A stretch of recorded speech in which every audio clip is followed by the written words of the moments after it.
Hey guys, welcome. Thank you for coming to participate. I'm going to do a lecture today on vegetarian diet and health aspect.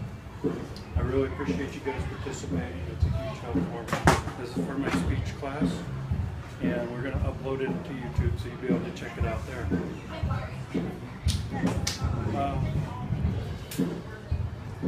When I was about 6 years ago, I had a doctor tell me that I was going to have to be on high blood pressure pills and high cholesterol pills, and it didn't sit very well. I was, pretty young in my 20s, and I decided that if I'm going to be a pilot, which I want to do for my career, then I got to make a change. So I got pretty serious about what I was eating, got real with myself, and I decided it was time to change. So what I did is I changed over to a plant-based diet. Within 1 year, when I went for my flight physical, I got the results from my blood work, and my blood work came back. I needed absolutely no more medication for blood pressure, no more medication for cholesterol, and as an added bonus, my eyesight went from my needing glasses back to 20/20. And it was just a miracle on its own. What would you guys say if I could tell you that some of the diseases such as diabetes, heart disease, and some forms of cancer could actually be prevented and in some cases reversed just by changing your diet? In this presentation, I'm going to kind of go over a couple of topics. I'm going to go over some health aspects.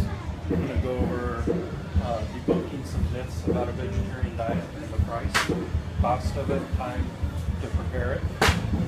And I'm going to actually talk to you guys a little bit about taking baby steps if you decide that adapting a plant-based diet is what you might want to do. The sources I've used for this presentation are a book by Dr. Dean Ornish. He has a clinic here on Oahu. A book called Forks Over Knives, which I have up here on the table, and you guys can thumb through it if you'd like. Living Vegan for Dummies. I have some information from Loma Linda University, which has a really good food pyramid house. I've used one of my sources is an article from New York Times. And then last but not least, I actually did a sit-down interview with a local chef, local restaurant artist, and her name is Mama T. She has her own restaurant. That's a pop-up restaurant every Friday, and I'll give you guys the info so you can go and visit her. She serves nothing but plant-based, sustainable food, and it's really good. It's all word of mouth, so if you don't know where to look for it, it'd be really hard to find, but it's an awesome place. I'll share with you guys the flyer on it. So some of the health aspects we were talking about is like diabetes, heart disease, and some forms of cancer can all be prevented just by diet. If you change your diet, if you're actually conscious about what you're ingesting, you can actually start to change some of the damage we've done to ourselves as kids. Growing up as a kid, I know the food pyramid pretty much typically looked like this. A lot of grain at the bottom, fruits and vegetables in the middle, and then of course meat and dairy up at the top. Well, it was only till recently that I found out that the meat and dairy industry actually pays quite a bit of money to have the food pyramids printed out, the guidelines for schools, and things like that. And it made me kind of realize it's kind of a corporate thing.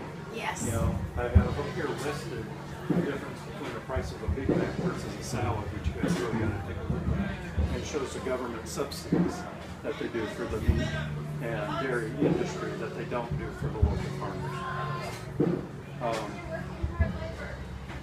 To reverse some of the issues that we might be having health-wise, you really got to look at what your typical diet is. A typical Western American diet sounds a little bit like this, which would be 40 to 50% fat, which is mostly saturated fat, 25 to 35% carbohydrate,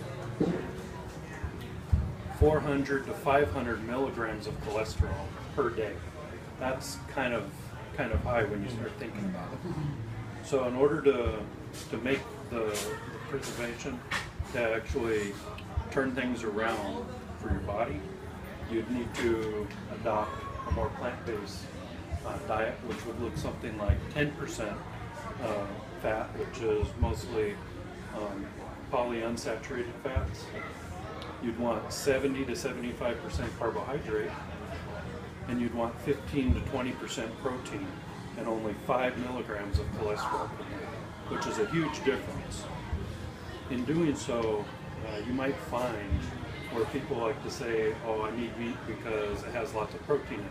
Well, if you have a can of beans, that weighs 13 ounces, and you have a steak that weighs 13 ounces, believe it or not, a can of beans for the weight ratio has more protein in it than the steak does. And your body's going to be able to actually digest it.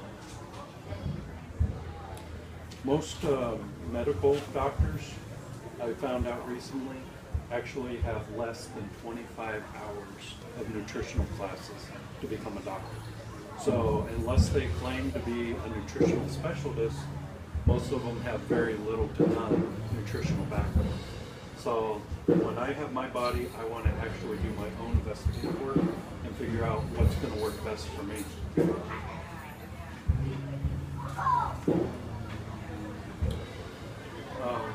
Let's get into some of the myths, because I'd like to debunk a myth. A lot of people will tell me that vegetarian food doesn't taste good. At the end of this presentation, I want to prove it otherwise.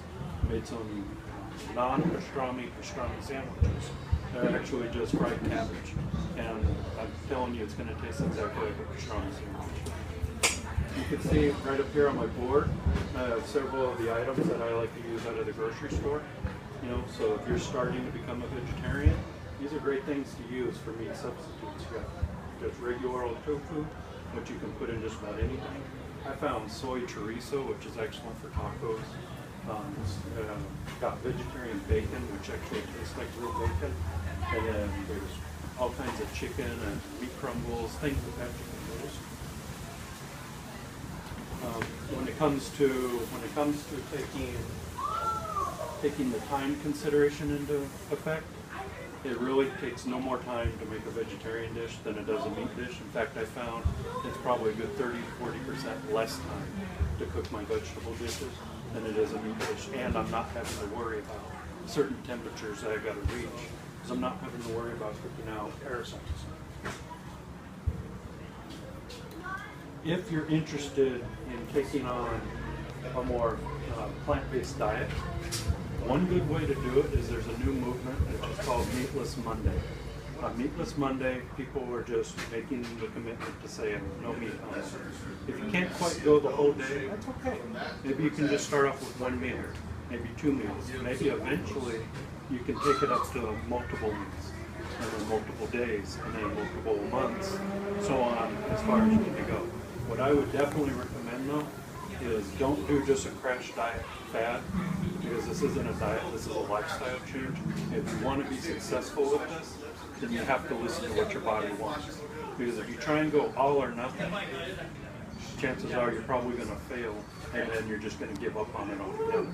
I would recommend just eat the things that you enjoy eating, try and replace some of the things with vegetable products if you can, and then see how your body feels after that.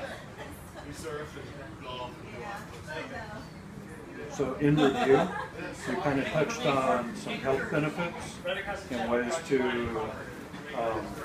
go ahead and reverse some of the problems you may have in medical foods. We talked about debunking some of the myths about vegetarian diets. We talked about some baby steps on adopting a plant-based diet.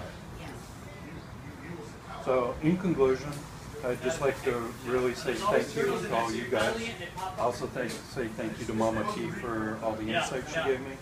She let me know that a great way to put the cost of a vegetable-based diet aside is to buy things in bulk, like beans, legumes, things like that. And then go ahead and just go down to Down to Earth. If you go to Down to Earth, you'll find that they have free cooking classes on certain days of the month. So by all means, if you guys have any questions at the end of this, go ahead and come up and talk to me. Thank you very much. Remember, you are what you eat.